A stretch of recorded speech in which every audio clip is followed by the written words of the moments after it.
अस्सलाम वालेकुम। जो आप लोगों से मैंने बात करनी है वो ये है कि कल अफगानिस्तान कल बाहर हो गया। कार्टून नेटवर्क स्पोर्ट यारी वाले कल कह रहे थे कि नंबर 2 टीम अब श्रीलंका है। तो मैं उनसे सिर्फ यही कहूंगा कि देखें, नंबर 2 टीम इंडिया इस टाइम दुनिया की नंबर 1 टीम है आईसीसी रैंकिंग में।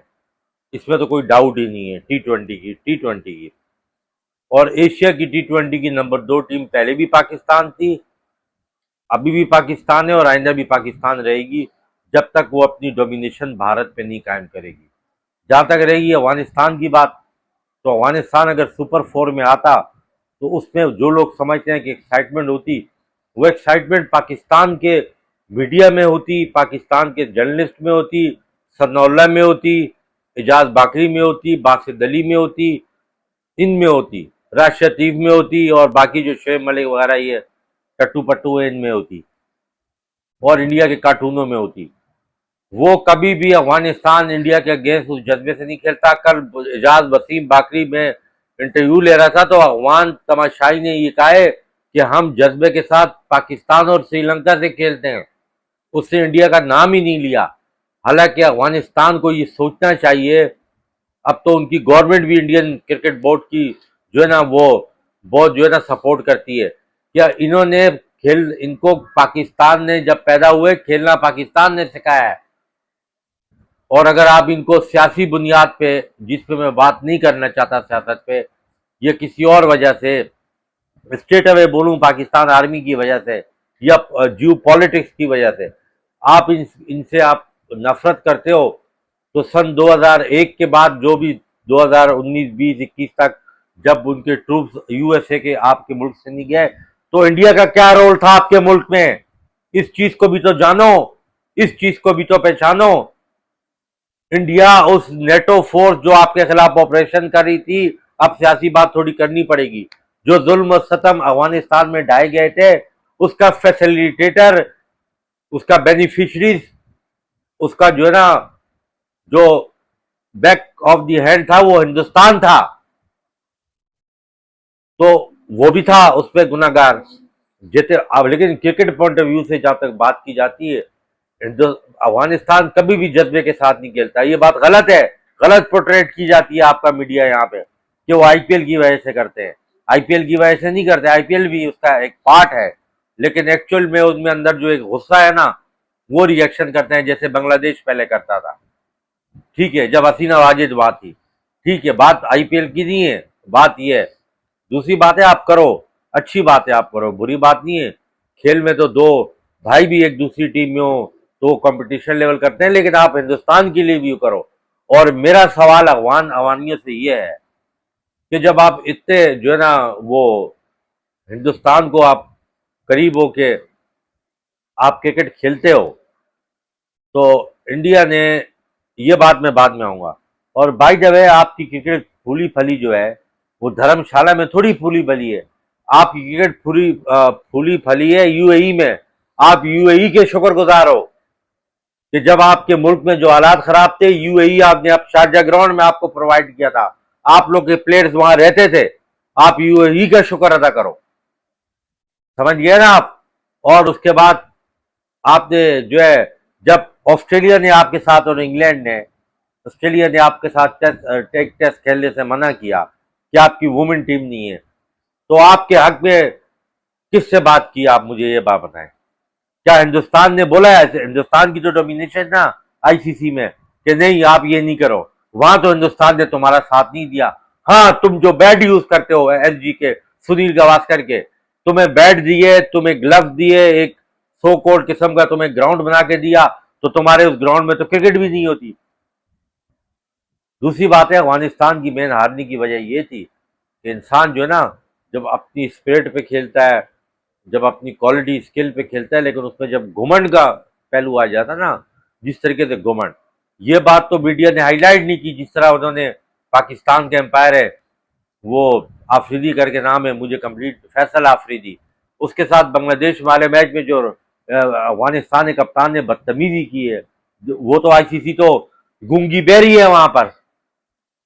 वहां तो आईसीसी को दिखाई नहीं दे रहा कि यार वो क्या कर रहा है और क्या नहीं कर रहा। तो आप लोग जो ना, और मैंने पहले भी कहा था, आपने जो है पाकिस्तान को हराया, पाकिस्तान को तो अमेरिका ने भी हराया। आपने वंस अपॉन दी टाइम आपने उसको हरा दिया, इंग्लैंड को, वो कराची में, वो भी जो रूट की निकम्मी अप्रोच की वजह से। तो इस तरह तो नेदरलैंड ने भी 2 दफा साउथ अफ्रीका को हराया है, 2 दफा। आयरलैंड ने 2 दफा इंग्लैंड को वर्ल्ड कप में के आईसीसी के इवेंट से बाहर किया है। तो अगर आप लोग जीत गए हो एक मैच उससे इंग्लैंड से, तो आप लोग को इतनी बड़ी टीम तो नहीं बन गए हो। और बाय द वे एक सेमीफाइनल आपने क्वालिफाई किया है पिछले T20 का, तो वो तो क्वालिफाई कीजिए ने भी किया था 2003 में। अब उसके रिपिकशन में मत जाओ कि उसने उसको जो है ना वो वॉक ओवर दिया था। उस टाइम टीमों की लेजिटिमेसी मौजूदा टीमों के मुकाबले में लेगेसी प्लेयर्स बहुत मजबूत और काफी जानदार और बड़े, मतलब एक आइकॉनिक प्लेयर थे। अब तो आइकॉनिक प्लेयर रह ही नहीं है, अब तो आइकॉनिक प्लेयर है ही नहीं, गिनती के कुछ टीमों में आइकॉनिक प्लेयर है। तो कल आप लोग मैच हार गए हो, और कल आपको बांग्लादेश ने बुरे तरीके से हराया। श्रीलंका ने आपको बता दिया कि क्रिकेट क्या होती है। याद है, मैंने आपको प्रीवियस भी लोगों में कई दफा बोल चुका हूं कि बात असल में ये है कि ये सिर्फ T20 की हद तक टीम है, और ये T20 ही सिर्फ खेल सकते हैं। और वन अपॉन टाइम कुछ, आप इंग्लैंड में जाओ, आप ऑस्ट्रेलिया में जाओ, आप साउथ अफ्रीका में जाओ, जब कंधे के ऊपर से गेंदे ऑस्ट्रेलिया में जाएंगी वहां आपका पता चलेगा। जब गेंदे इंग्लैंड में पूरा दिन जो राइट लेफ्ट घूमती है, लगेगा आपको पता वहां। जब साउथ अफ्रीका में बाउंसी ट्रैक, जब बैट पे पटक करके गेंद लगती है, वहां पता चलेगा। वहां मैं देखता हूं राशिद खान ने एसोसिएट टीमों के खिलाफ इतने रिकॉर्ड बनाए। अभी आओ, मैं तो चाहता हूँ इंटरनेशनल इवेंट में आओ, एशिया से बाहर आके खेलो ना। खाली पाकिस्तान में तो खैर ये इवेंट बहुत कम होता है, खाली इंडिया और यूएई में होंगे सारी मैच, दिन की मैच। आप बाकी मुल्क है, न्यूजीलैंड है, ऑस्ट्रेलिया है, इंग्लैंड है, साउथ अफ्रीका है, लग पता चल जाएगा आपको कि आप कितने पानी में हो। आयरलैंड में आपके स्पिनर विकेट लेके दिखाए ना। ये तो बात होगी अफगानिस्तान की। अब मुझे बताओ स्पोर्ट वाले ओए सुशांत मेहते और निकल और धीरज और कार्टूनों अब बताओ, अब किसको अपना माई बाप बनाओगे? अगर लेट सपोज पाकिस्तान फाइनल में पहुंच गया, लेट सपोज, फिर माँ बाप को अपना फादर फिगर डिक्लेयर करोगे? और मैं जहां तक पाकिस्तान की स्क्वाड में बात कर रहा हूँ, उस पर काफी ज्यादा बातें हो रही है। देखिए, पाकिस्तान टीम मैच जीत सकती है, पाकिस्तान टीम की एबिलिटी के हिसाब से भी मैच जीत सकती है। जब आपके अंदर स्किल और एबिलिटी की थोड़ी टैलेंट कमी हो, तो आप अपने जज्बे से जीत सकते हो। लेकिन मैं आपको बताऊं, आप पाकिस्तान में इस एबिलिटी की इतनी कमी नहीं है, टैलेंट की। प्रॉब्लम ये है कि जब ये T20 में फॉर्मेशन हो रही थी, तो दुनिया का वाइड मुल्क है पाकिस्तान, वाइड मुल्क, जिसके प्रैक्टिस सेशन में छक्के मारने की प्रैक्टिस कराई जा रही थी। मोहसिन नकवी जब से ये बना है चेयरमैन, मोहसिन नकवी को कुछ भी नहीं पता। इससे पहले रखा वहाब रियाज को, उससे इसको डबोया, इसने आके को रखा, उसको डबोया, और अभी अगर तीसरे को रखेगा उसको डबाएगा। और मेरी असेसमेंट है कि मुझे लगता है, और बेहतर ये है कि मोहसिन नकवी रमीज राजा को, आइन तो ऐसी भी चेंज हो जाता है, इसको बड़ा ओहदा दे पीसीबी में, खुद इंटीरियर मिनिस्ट्री संभाले, और सारे अमूर, ऑपरेशन अमूर रमीज राजा के हाथ में दे। आपकी क्रिकेट अगर राइज नहीं करेगी ना, तो कम से कम वे में आ जाएगी। अभी आपकी टीम कच्चे पे चल रही है, कम से कम पक्के पे आ जाएगी, कुछ बेहतरी हो जाएगी। अब तक डोमेस्टिक क्रिकेट सही करो, छोड़ो ये T20 के चक्कर, छोड़ो इंडिया पाकिस्तान का हैंडशेक का मसला, सलाम नहीं किया उसने, पाकिस्तान की इंसल्ट कर दी, पाकिस्तान आर्मी के बारे में बोल, इससे आगे निकल जाओ, छोड़ दो। कुछ नहीं इसका रिजल्ट, ना तुम जीत सकते हो, ना बैनुल अक़वामी ताकतें बोर्ड तुम्हारे साथ खड़े, ना तुम आईसीसी के कुछ कर सकते हो, छोड़ दो। कोई अपोलोजाइज नहीं किया, उससे बोला मिसकम्युनिकेट, छोड़ दे, सबको पता है। अब तुम सिर्फ अगर क्रिकेट में ऊपर आना चाहते हो कि लोग तुम्हारी इज्जत करें, महंगे स्पॉन्सर मिलें, लोग तुम्हारे को देखें, तो तुम अपनी पहली प्रायोरिटी ये करो, अपनी डोमेस्टिक क्रिकेट सही करो। डोमेस्टिक कॉलेज यूनिवर्सिटी में अपनी क्रिकेट पहुंचाओ, ये टैलेंट हंट वैलेंट हंट मत करो। ग्राउंड जो है उनको मजीद बेहतर बनाओ, खूबसूरत बनाओ, और 7 से 8 महीने रेगुलर आपकी डोमेस्टिक क्रिकेट किसी भी फॉर्मेशन में कराओ, वो मुस्तकिल होती रहे ताकि आपके प्लेयर। और नंबर 2 बात, ऑनेस्टी दिखाओ, पैसे मत बटोरो, सिलेक्शन राइट करो, और इस कोच को हटाओ, दूसरा कोच लाओ, चाहे पाकिस्तानी लाने हैं, बाहर कराने, उसको 3 साल दो। इस टीम के बॉलिंग कोच को हटाओ, इसका जो है जो पीसीबी में नीचे लोग हैं उनको हटाओ। इसके अलावा जो कप्तान बनाना है उसको 3-3 साल के लिए बनाओ, जिसको भी बनाना है। अपनी मोनोपोली, अपनी पॉलिटिक्स, अपनी डटी किस्म की जो है ना वो चीजें इससे बाहर करो, आपकी टीम 2-3 सालों में खड़ी हो जाएगी। मैं लिख के देता हूँ, अगर नंबर 1 नहीं होगी टॉप 3 में तो लाजमी आ जाएगी, क्योंकि आपने खड्डे में डाल दिया ना। पीछे होते हैं तो आगे जाके नंबर 1 आ जाते हैं, आपने बड़े होल में फेंक दिया अपनी टीम को। तो पाकिस्तान टीम में कोई एक्स्ट्रॉर्डनरी चेंज करने की जरूरत नहीं है, और इनके पास ऑप्शन भी नहीं है कोई एक्स्ट्रॉर्डनरी। 17 प्लेयर के हैं, वो भी फखर जमान को आप बहुत बड़ी गलती करोगे अपने भेज के। वो शुएब मलिक उस दिन प्रोग्राम में बकवास कर रहा था, बड़ा इंटेलेक्चुअल बनता है साला, ठीक है ना, थका हुआ प्लेयर, 2 नंबरी सियालकोट का बहनचोद बंदर। वो बोलता है कि सियालकोटिया कि मैं टोटली सियालकोट के हिसाब से मैं इसलिए बोल रहा हूँ, कोई माइंड ना करे, वो सियालकोट से बिलोंग करता है वो, इसीलिए। तो वो सियालकोटिया बोलता है कि उस टाइम जब पाकिस्तान की टीम नंबर 1 थी तो उसमें फखर जमान भी था। वो मेरी बात सुन, मेरे पास अभी स्टैट नहीं है, मैंने निकालने की काफ़ी कोशिश की है, लेकिन मुझे वी लॉक करना था। मेरी जितनी अपना अपना ख्याल है, वो नीचे ज़्यादा कंफर्टेबल फील करता है।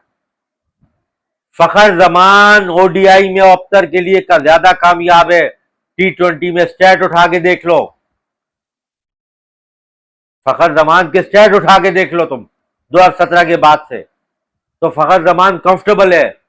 आपके पास ऐसा प्लेयर होना चाहिए जो जैसे एक बीम का किरदार अदा करे, जो कंट्रोल करे, क्योंकि वो स्पिनर को, लेफ्ट हैंडेड है, लेफ्ट आर्म स्पिनर को, चाइना मैन को वो अच्छा टैकल कर लेता है, और लेग स्पिनर, ऑफ स्पिनर कम ही है। तो T20 में ज्यादा इसी तरह के स्पिनर होते हैं, उस पर इतनी पावर एबिलिटी है कि वो सर्कल के बाहर भी छक्के मार सकता है। वो नंबर 2 पे सही है तुम्हारे पास, उसको मत छेड़ो, उसको रहने दो। ओपनिंग में आप साम अयूब के साथ जाओ, और आप जो है ना, मेरा पर्सनल अपना ओपिनियन है कि आप साहबजादा फरहान को, हालांकि मैं बोल रहा था वो आगे रन करेगा, लेकिन साहबजादा फरहान क्यों नहीं रन करेगा उसकी भी एक वजह बताऊं। पहले वो वजह आप बाद में पहले सुनिएगा। वजह यह है कि साइम रन इसलिए नहीं कर रहा और बाकी रन नहीं कर रहे, इनको अपने गेम से हटा दिया है। इनको बोला है जाओ और बल्ले घुमाओ। हसन नवाज की प्रेस कॉन्फ्रेंस नहीं सुनी, बोला हम इस तरह की क्रिकेट खेलेंगे। ये क्रिकेट नहीं खेलेंगे, ये खड्डे में मजीद गिरेंगे। माइक हैजमैन, आकिब जावेद और बाकी जो भी स्टाफ है, जो भी डोमेस्टिक, जो भी ये चीज दी है, एक्चुअल क्रिकेट से इनको दूर कर दिया हकीकी क्रिकेट से। ये स्टूपिड क्रिकेट खेल रहे हैं, बेवकूफों वाली क्रिकेट खेल रहे हैं। जब तक इससे नहीं निकलेंगे, एक्चुअल क्रिकेट खेलेंगे, ये फिर भी कुछ मुकाबला कर लेंगे। बांग्लादेश का मैच हुआ अफगानिस्तान से, आपने गौर से अगर मैच देखा हो, 17, 18, 19, 20वें ओवर में जब उनको चौके नहीं मिल रहे थे, वो सिंगल को डबल में कन्वर्ट कर रहे थे। उन्होंने 5 बॉलों में 9 रन बनाए थे और एक चौका नहीं मारा था उन्होंने। ये 4 बॉलों में 9 रन बनाए थे, इस तरह एक चौका क्यों, सिंगल डबल। कल कुशाल मेंडिस को देखा, उसने हिटिंग भी की, उससे कन्वेंशनल क्रिकेट खेल के जितवाया है। 142 का स्ट्राइक रेट से जितवाया है, 142 का। उससे कल 200 या 180 के स्ट्राइक रेट से नहीं जितवाया, क्योंकि 180 और 200 के स्ट्राइक रेट की आप कुछ एक आधे दिन खेल लेते हो। आप मुस्तकिल बुनियादों पे आप जो इनिंग खेलते हो, 130 से 140, ये best inning, best strike rate है T20 का। अराउंडिंग में होते हैं ना जो 150-70 वाले, एक दिन ये चला, एक दिन ये चला, एक दिन ये चला, लेकिन रेगुलर 150 से ऊपर वाला कोई भी नहीं होते। और चलो मैं मान लिया उसका इंडिया का भी 6 का भी आया, तो बाकी तो सराउंडिंग में खेल रहे हैं। जैसे सूर्य ने उस दिन, हालांकि छोटा टारगेट था, लेकिन जैसे सूर्य ने देखा कि विकेट गिरी है, वो अपना कन्वेंशनल क्रिकेट पे आ गया, करता खत्म ना 13-14 ओवर पे रन रेट। क्यों? क्योंकि उसको पता था विकेट गिरी, कुछ भी हो सकता है, कुछ भी हो सकता है, कुछ हो सकता है, पाकिस्तान विकेट ले मैच ना जीत जाए, तो आपको ये क्रिकेट खेलनी है। तो इनको ये, जब साइम को भी ये प्रॉब्लम है, वो जाते ही शॉट खेलता है, वो सिंगल डबल लेता नहीं है कि यार थोड़ी देर रुक जाओ, मैं थोड़ी देर 6 ओवर के बाद रुक जाओ, 7 रुक जाओ। ऑस्ट्रेलिया में उन्हें नहीं खेला इस तरह की। यही चीज हसन नवाज में डाली गई है। आगा सलमान तो मैंने पहले बोला कि वो तो प्लेयर ही नहीं है T20 का, और मैं इस बात पे कायम हूं। और वो बात, मेरी वाली बात, वो डॉक्टर मतलब राष्ट्रपति भी बोल चुका है, डॉक्टर रोमान न्याज भी बोल चुका है। बेंटे वोट की वीडियो, मैंने तो पहले बोला था आपको T20 का प्लेयर नहीं है, उसको जबरदस्ती बनाया हुआ है।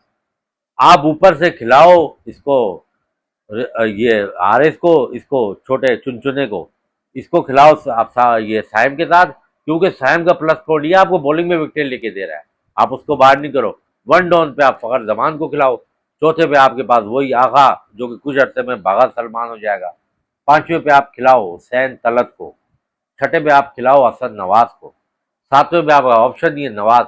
आठवें नंबर पे आप जाओ शाहीन अफरीदी के साथ। नवे नंबर पे आप वसीम जूनियर को खिलाओ। 10वें नंबर पे आप खिलाओ उसको, क्या नाम है, अबरार को। और सुफियान मुकीम को आप लेके आओ, इंडिया वाले मैच में आप लाजमी लाओ। तो शाहीन अफरीदी 7वें में जब आपका नवाज आएगा तो आप 4 बॉलर ले सकते हो। Shaheen, Wasim junior, 2 pacer, 2 proper आपके बॉलर इब्रार और सुफियान। अब 5वें बॉलर के तौर पे आप के पास कितना बड़ा ऑप्शन है, आपके पास बहुत अच्छा बड़ा ऑप्शन है। आप साइम के साथ भी जा सकते हो, आगा भी बॉल कर सकते हैं, और हुसैन तलत भी। हुसैन तलत शंबर डूबी की स्पीड में बॉल कर सकते हैं। स्लोअर वन किस्म की बॉल, स्लोअर वन पे यहाँ फंसते हैं ना, क्योंकि पाकिस्तान के जो 4-5 ऐसे प्लेयर हैं, मैं आपको लिख के देता हूँ। मुझे एक मैच याद आ गया 2019 का, जो वर्ल्ड कप हुआ था ना, उससे पहले पाकिस्तान के 5 मेरे ख्याल ओडीआई हुए थे। तो 32 रन, 30 रन चाहिए 3 ओवरों में। हमाद वसीम और सरफराज खेले थे। अभी रिसेंट बात है 2019 की, मॉडर्न क्रिकेट डेवलप हो चुकी। मुझे कंफर्म यकीन था नहीं बना सकते उधर, नहीं बन वही हुआ, इन्होंने 12-13 रन बनाए, मतलब 12-13 रन से आ रहे। तो ये हारिस हो गया, असद नवाज हो गया, और फ़हीम अशरफ हो गया, नवाज हो गया। मैं अगर किसी टीम का कप्तान हूं ना, मैं आखिरी 4-5 ओवरों में आए, मैं उनको बोलूं तुमने 6 में से 4 बोले तो कंफर्म तुमने स्लो वन करनी है, नहीं खेल सकते। पता नहीं गोश्त भी ये खाते हैं। चलो एक तो होता गोश्त नहीं, ताकतवर, इनमें ताकत ही नहीं है। छोड़ दो ना, टेक्निक स्किल को छोड़ो, शक्तिमान ही नहीं है, ताकत ही नहीं है। कोई अफरीदी में स्किल थोड़ी थी, वो तो पावर से अटैक करता था ना, वो था, वो तो स्किल स्किल उसकी नहीं थी। तो इनके पास तो पावर ही नहीं है। अब मैंने हसन नवाज को देख के परेशान हो रहा हूँ। यार ये तो बिल्कुल वैसे ही आउट हो रहा है जैसे उमर अकमल आउट हो जाता था। सीधा पाँव बैठ जाता है, उसको पता ही नहीं पता गेंद किस लेंथ पे गिरी, किस पे गिरेगी। बहरहाल अभी ये वीडियो काफी लंबी हो गई है, और कल अच्छा हुआ, बड़ा अच्छी क्रिकेट खेली है। श्रीलंका के बारे में मैंने याद है प्रीवियस व्लॉग में बोला था कि बहुत ज्यादा रेट कर रहे हैं अफगानिस्तान अफगानिस्तान, लेकिन श्रीलंका ऑन दी पेपर बहुत स्ट्रॉन्ग साइड है। उस दिन कैसे एग्जीक्यूट करती है। बांग्लादेश के खिलाफ भी इतना अच्छा एग्जीक्यूट नहीं किया, और उसके खिलाफ भी, हांगकांग, चाइना के खिलाफ भी कल एग्जीक्यूशन आपने देखी। और मैं वो जब आगे मुझे मौका मिलेगा तो यह मैं थोड़ा वीलॉग कम किया तो उसमें मैं वीडियो डालूंगा, जिससे मैं वाइट बंदा हूँ जिससे श्रीलंका का नाम लिया था। किसी पाकिस्तान इंडिया में स्ट्रोक जर्नलिस्ट ने नहीं लिया था। शुएब अख्तर बोल रहा था अफगानिस्तान के खिलाफ 130 भी नहीं कर सकते। बासित अली ने बोला था अफगानिस्तान से जीत के अपसेट होगा। याद है ये बात है, मैंने कहा था श्रीलंका जीतेगा। और वो एक ऐसी टीम है, क्यों कि प्रॉपर क्रिकेट खेलते हैं। बहरहाल फिर नेक्स्ट कंटेंट में, और मैं एक और वीडियो एक दिन किसी दिन डालूंगा, जिसमें मैं जो बातें दूसरों ने की हैं वो बातें मैं पहले कर चुका हूँ, वो टोटल वील होगी उसके होगा। बहरहाल फिर नेक्स्ट कंटेंट में बात करेंगे। आज तो हल्का मैच है ओमान का और इंडिया का, उस पर क्या बात करनी, फिर कल बात करेंगे बांग्लादेश का मैच जो है वो श्रीलंका से।